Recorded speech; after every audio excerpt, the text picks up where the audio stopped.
உரையாடலை இருவர் நிகழ்த்தும் போது அதற்கேற்ற ஓசை வடிவமாக உள்ள யாப்போசை செப்பலோசை அப்படின்னு சொல்றது. இது வந்து பியூஓ ப்ரீவியஸ் கொஸ்டின்ஸ், ஒரிஜினல் கொஸ்டின். இது செப்பலோசை வெண்பாவிற்கு உரியது.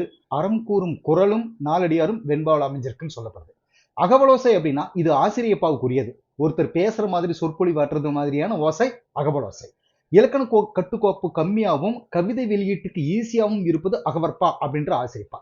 சங்க இலக்கியங்கள்ல சிலப்பதிகாரம், மணிமேகலை, பெருங்கதை இது எல்லாமே அகவற்பாவுக்கு அதுல அமைஞ்ச இலக்கியங்கள்னு சொல்லப்படுது. துள்ளலோசை செய்யுள்ள இடையில இடையில உயர்ந்து வர்றது துள்ளலோசைன்னு சொல்றது. அதாவது ஒரு கண்டுக்குட்டி துள்ளிட்டு போற மாதிரி இருக்கிற மாதிரி சீர்தோறும் துள்ளி வரும் ஓசை, அதாவது தாழ்ந்து உயர்ந்து வரும் அப்படின்னு சொல்றது. இது வந்து களிப்பாவுக்கு உரியது அப்படின்னு சொல்றது. தூங்கலோசை வஞ்சிப்பாவுக்கு உரியது. சீர்தோறும் அதாவது தொல்லாம தூங்கி வரும் ஓசை தாழ்ந்தே வர்றது அப்படின்னு சொல்லிட்டு சொல்லப்படுது. இதெல்லாமே பின்னாடி கொடுத்துருக்கேன், இதை நீங்க ஒவ்வொரு இதை பார்த்துக்கலாம். சரிங்களா?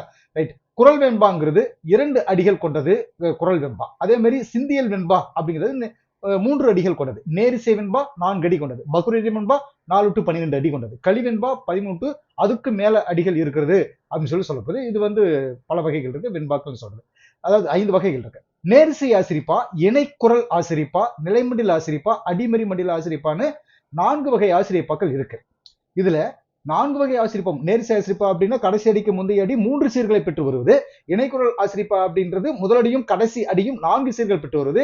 இடையடிகள் இணையா 2 சீர்கள், அதாவது 2 சீர்களாகவும் குரலடி 3 அடி சீர்களாகவும் சிந்தடி வர்றது இணைக்குரல் ஆசிரிப்பா அப்படின்னு சொல்லி சொல்லப்படுது. இணைக்குரல் ஆசிரிப்பா.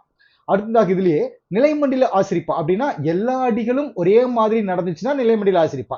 அடிமறி மண்டில ஆசிரிப்பா அப்படின்னா பாடல்கள் இருக்கிற அடிகளை மாத்தி மாத்தி அமைச்சாலும் ஓசையும் பொருளும் மாறாம அமைகிறது அடிமறி மண்டில ஆசிரிப்பா அப்படின்னு சொல்றது. வெண்பாவுக்கும் ஆசிரிப்பாவுக்கும் இருக்கிற பொது இலக்கணத்தை பார்த்தோம் அப்படின்னா வெண்பா அப்படிங்கிறது செப்பலோசை பெற்று வரும், ஆசிரிப்பா அகவலோசை பெற்று வரும். அதே மாதிரி வெண்பால பாத்தீங்கன்னா ஈட்டடி முச்சிராகவும் ஏனைய அடிகள் நாச்சிராகவும் அமையும் அப்படின்னு சொல்லி சொல்லுவாங்க.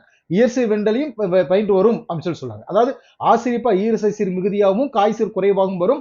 வெண்பா இயற்சீர் வெண்டலை வெண்சீர் வெண்டலை மட்டும் வரும். ஆசிரியப்பால ஆசிரியத்தலை மிகுதியாகவும் வெண்டலை கழித்தலை இதெல்லாம் விரைவியும் வரும். வெண்பாவில 2 அடி முதல் 12 அடி வரை அமையும். கலிவெண்பா 13 அடிக்கு மேல வரும்.